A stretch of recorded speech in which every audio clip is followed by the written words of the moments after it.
Hello, this is Patrick at OneCNC West, and what we're going to do in this training video is start to apply toolpath to our part using OneCNC Mill Expert. Now before we get started, I do want to take the part and move it down along the Z-axis so that the very top of these bosses are at Z0. If you recall from our last video, the top of these bosses are currently at Z 1 inch.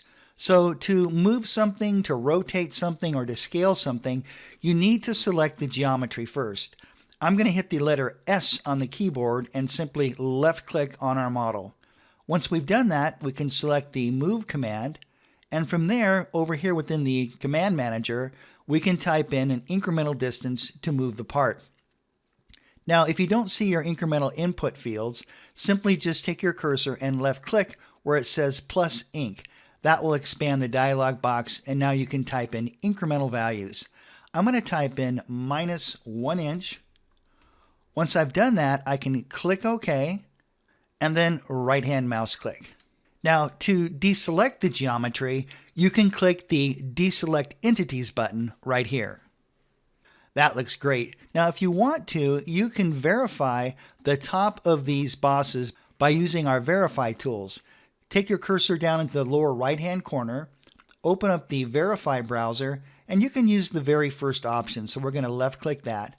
By taking our cursor, we can hover over any one of the edges at the top of any one of the bosses, and you'll notice over here on the right, the information tells us that that's at Z0. All right, I'm going to hit the Escape key on the keyboard, and now let's talk a little bit about stock. Stock can be used for two different things.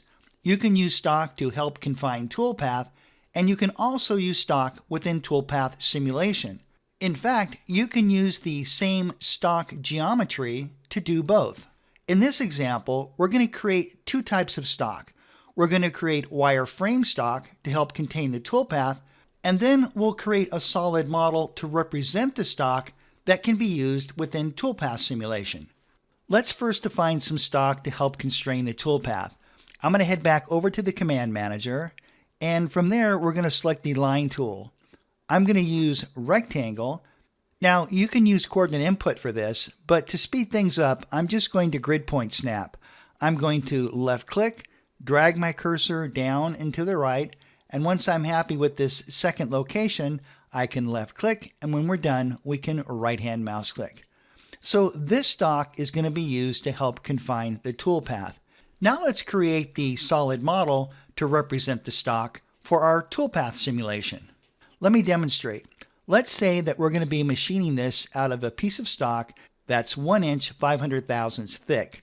Well, to define that stock, we can simply extrude this wireframe geometry and create a solid model. Let's head over to the command manager. We're going to go into our extrude tools, and from there we're going to use extrude curves. I'm going to take my cursor, and I can left click anywhere on this wireframe geometry just by left clicking, and once we've done that, we can right hand mouse click. At this point, you can take your cursor, you can drag it up or down along the Z-axis. Notice too that over here on the left, you can type in a value to designate the thickness. For this example, I can just grid point snap, so as I'm dragging down, I'm looking inside the height dialog, and when it gets to -1 inch 500 thousandths, I can left click, and when I'm done, right hand mouse click. So that we don't have to look at the stock when applying toolpath, we can assign it to a different layer. I'm going to hit the letter S on the keyboard, left click. Now to alter the geometry, we'll head down to the lower left hand corner and select our Alter command. From there, we can assign different types of attributes, but all we're really interested now is the layer attribute. I'm going to type in the word stock, and notice how I'm using uppercase letters. If you're going to be using a solid model for toolpath simulation, it needs to be on a layer called stock, and the name needs to be created using uppercase letters. So we'll click OK to that. There we go. Now if we move down into our layer browser, let's click on layers, we can toggle the visibility of the stock just by clicking on the little eye icon located to the left of the layer name. Now, unless your stock has already been machined to the proper thickness, typically the top of the stock won't be Z0. So what I'm going to do is I'm going to take that stock and move it up along the Z-axis, maybe something like 20 thousandths. That'll give us enough room when we perform the facing operation to machine a nice, clean, level face on the part. Let's do that. I'm going to hit the letter S on the keyboard, take my cursor and left-click the stock. Now we're going to go back into our Move command. Again, we're going to use the Z incremental option, and I'm going to type in 20 thousandths and then click OK. Once we've done that, we can hit Escape on the keyboard. And what that's done now is that has moved the stock up along the Z-axis 20 thousandths. In fact, I can show you that if I hit the space bar and go to a front view. You can see now the very top of the stock is 20 thousandths above Z0. And again, we did that so that we can accurately simulate our facing operation. All right, let's do that. Let's perform the facing operation. We're going to head back over to the Command Manager, and this time we're going to select our stock toolpaths. From there, we're going to select the machining operation called facing.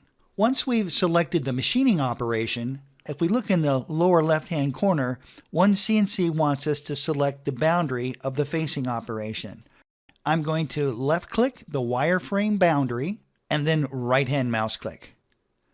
Now, the very first dialog box is where we define a tool. There's two options here. We can select a tool from the tool library, or we can manually define a tool. For this example, let's select a tool from the tool library. To access the tool library, you have two options. You can click on the tool graphic, or you can select Tool Changer. I'm going to select Tool Changer, and the very first tab that you see is a list of recent tools. These are tools that you've previously used for applying toolpath, and of course you can select any one of these. But for this, we want to head into the library, so I'm going to select the Library tab. Notice how all the tools are categorized into different groups. I'm going to select the facing group, and from there I'm going to select a 2-inch diameter face mill. I'm going to left click and then click OK. Once we've done that, you can see the graphics of the tool here on the left, and you'll notice that over here on the right, the speeds and feeds were automatically calculated. The reason why that happens is anytime you select a tool from the tool library, OneCNC is going to use the parameters such as diameter, the amount of flutes, and chip load to automatically calculate the speeds and feeds. Now, of course, you can overwrite these, and I'm going to demonstrate that in just a second. But let's start up at the top here. For turret position, I'm going to say turret position number 1. For spindle speed, which is our RPM, I'm going to up that to 1100. As we move down, you'll notice there's two types of feed rate. The first feed rate is the feed rate that's applied in X and Y. The second feed rate is the feed rate that's going to be applied anytime the tool feeds along the Z-axis. Now, notice when I type in a value, for example, 10 inches a minute, OneCNC automatically cuts that in half and uses half that value for the plunge rate. Later on, I'll show you how you can change the formula so that OneCNC can calculate any percentage of the XY feed rate for your plunge feed rate. And of course, you can always override this as well. As we move on down, you can see the tool holder, the tool type, the overall length, which is the distance the tool sticks out past the holder, the flute length, which is represented by the gold, and of course the diameter. I think all this looks good, so let's click Next. From here we have our clearances and depths. Let's start at the top looking at the rapid Z plane. I want you to think of this as your safety plane. This is the Z level the tool is going to rapid to as it positions from one location to another. This rapid Z plane is represented by the red grid over here on the left, and all of this is very dynamic. So for example, if I were to type in 1 inch, watch how the red grid hops up a little bit higher. Very good. 1 inch is probably too much. I'm going to put that back to 200 thousandths. The plunge clearance is where the tool is going to start to feed down, and that's represented by these little black corners here. And of course, that's dynamic as well. If I type in a different value, let's say 100 thousandths, those little black corners will hop up there. I'm going to put that back to 50 thousandths. The material top, that's represented by the gray or the white grid, and the final Z depth is represented by the blue grid. I'm going to change the final Z depth to 0. That looks very good. Now, we don't need to take rough depth, so I'm going to uncheck this and then let's click Next. Now for the facing parameters, let's first take a look at approach distance. This is the distance the tool is going to wrap it to outside of the part before making its very first pass. By default, we're using 110% of the tool radius, and that ensures that the tool is not going to plunge down inside the material. 110% is great. Now, the overlap amount, that's the distance the tool is going to overlap past the edge of the part as it repositions from one pass to another. 50% of the tool radius is great. Now, for tool step over amount, by default, OneCNC uses a percent of the tool diameter, and on my system, the default is set to 75%. Now, notice underneath you have a decimal equivalent. For a 2-inch diameter tool, the decimal equivalent of 75% is 1.5. If you don't want to use a percentage for your step over amount, you can uncheck this and you can type in whatever decimal value you'd like. For example, 1 inch 600 thousandths. I'm going to put this back to 1 inch 500 thousandths. I'm going to put it back to auto step over. Let's talk now about the toolpath type. There's 3 different options. There's spiral, zigzag, and one direction. Spiral is going to give you a spiral facing operation. Zigzag is going to apply a zigzag toolpath pattern, and one direction is going to remove material in one direction. Typically, this is going to give you a better part finish. So I'm going to select one direction and climb cut. All this looks great. Let's click Finish and let OneCNC generate the toolpath. Very good. So we can see the toolpath, and we can also notice within the NC Manager, we have our very first machining operation listed as facing. Why don't we take this opportunity now and simulate the toolpath?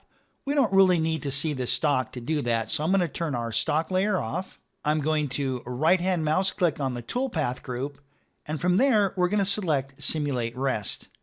Now, within the NC Solid Verification dialog box, this is how we tell OneCNC how we want to define the stock. Now remember, we have a solid model created on this layer called Stock, so we're going to use this option called Stock Model. Once we've selected that, we can click OK and let OneCNC simulate the toolpath. All right, so here we're seeing the 2-inch diameter face mill removing 20 thousandths off the very top of our stock. Very nice.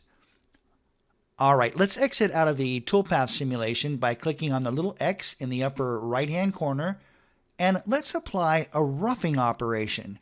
To do this, we're going to head back to the Command Manager, but instead of using stock toolpaths, we're going to be using our model toolpaths.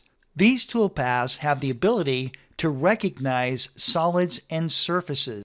If we step back for just a second, these stock toolpaths only recognize wireframe geometry. So to rough a solid model, we're going to need to be using model operations. Notice how the machining operations are divided into 2 categories. There's roughing and then finishing. Let's start by using a Z-level rough machining operation. Now, just like before, the very first dialog box is where we define a tool. In our last example, we selected a tool from the tool library. In this example, let's manually create a tool. I'm going to say this is going to be in turret position number 2. That looks good. The RPM, I'm happy at 4,500 for that. For feed rate, I have 25 inches a minute. Down here for tool holder, I'm going to left click, and I'm going to use the 1/2 inch side lock. That looks great, so I'll click OK to that. Notice how the graphics automatically update. We're going to be using an end mill. The overall length, that's how far the tool sticks out of the holder. I'm going to say that's 1 inch 500 thousandths. The flute length is simply how much flute do we have. I'm going to say that's 1 inch 250 thousandths, and that's represented by the gold. For the diameter, I'm going to be using a 5/8 diameter end mill. Now I have a decimal here, but it should be noted that any time within OneCNC where you need to use a numeric value, you can always type in a formula. In this example, for a 5/8 diameter end mill, we could type in 5 divided by 8, 5/8, and then hit the equal sign on the keyboard, and OneCNC will convert that to decimal. Very nice. All right, let's click Next on that. And again, just like with our previous machining operation, we have clearances and depths. For the rapid Z plane, remember that's our safety clearance plane, I'm using 200 thousandths. And for the plunge clearance, I'm using 50 thousandths. Also notice how OneCNC displays the solid model within the dialog box. Let's click next on that. Now for a machining style, we have 4 different options. For this, I'm going to be using high-speed open. That looks good, so let's click next on that. Now for the approach style, I'm going to be using plunge, and that's perfectly okay because we're going to be plunging outside of the stock boundary. So I'm using plunge. For the approach style, we'll click next on that. And now we have our mill settings. The auto step over is how far the tool is going to step over for each pass. By default, on my system, it's set to 75%. And just like before, we have the decimal equivalent underneath. Remember, you can always uncheck this if you don't want to use a percentage of the tool diameter, and you can type in a decimal value. For this, I'm just going to leave it at 75% of the tool diameter. For depth of cut, I have that set at 300 thousandths. I'm going to be leaving 20 thousandths on the side of the part. We'll come back and finish that off a little bit later on. For the tolerance, I'll use the default tolerance of 2/10. And I also want to reduce the depth of cut. I'm going to select this and I'm going to type in 50 thousandths. Let me explain how this works. Our original depth of cut is 300 thousandths. OneCNC is going to remove 300 thousandths and then it's going to come back and reduce that by 50 thousandths. That's going to be a much better step over and reduce the stress on our finish tool a little bit later on. Let's click next on this. And now we have 2 options for boundary type. We have picked and we have extents box. We want to use picked because we want to pick this rectangular boundary we created a little bit earlier. Now for tool placement position, we have 3 options. Let's talk about how this works. If we select outside boundary, that means the tool can move past the boundary up until the tool becomes tangent to the boundary. If we select normal, again the tool can go past the boundary until the center line of the tool reaches the boundary. And if we click inside boundary, the tool has to stay inside the boundary up until the tool becomes tangent to the boundary. For this example, and typically you're going to use none for this. Now at the bottom, these parameters control the amount of toolpath along the Z-axis. You can think of this as the Z envelope of toolpath. On your system, the default might have this checked at automatic Z. Let me explain how this works. If we type in a value of, let's say, 50 thousandths and we have automatic Z selected, that means OneCNC is going to interrogate the solid model. It's going to add 50 thousandths to the top, 50 thousandths to the bottom, and that's going to be the Z envelope in which the toolpath is going to be constrained. If you don't want to use this, you can uncheck this and you can type in whatever values you'd like. For this, I'm going to say I want to constrain the toolpath from a Z top of 0 and Z bottom is going to be minus 1 inch 300 thousandths. Very good. Let's click finish on that. Now we need to take our cursor and select the boundary that's going to be used to help contain the toolpath along the XY axis. You can take your cursor anywhere along the wireframe geometry and left click. And when you're done, you can right-hand mouse click to let OneCNC generate the toolpath. Excellent. And if you notice over here within the NC Manager, our new Z-level rough operation has been added. Let's simulate the toolpath. We're going to right-hand mouse click, simulate rest. We're going to use the solid model by using stock model. We'll click OK to that and let OneCNC simulate the toolpath. All right, so here's our facing operation. We're going to change tools now, and here is our Z-level rough machining operation. Now, you can control the speed of the simulation by the little slider located in the lower left-hand corner. If I move the slider to the left, it slows the simulation down. If I move the slider to the right, it speeds the simulation up.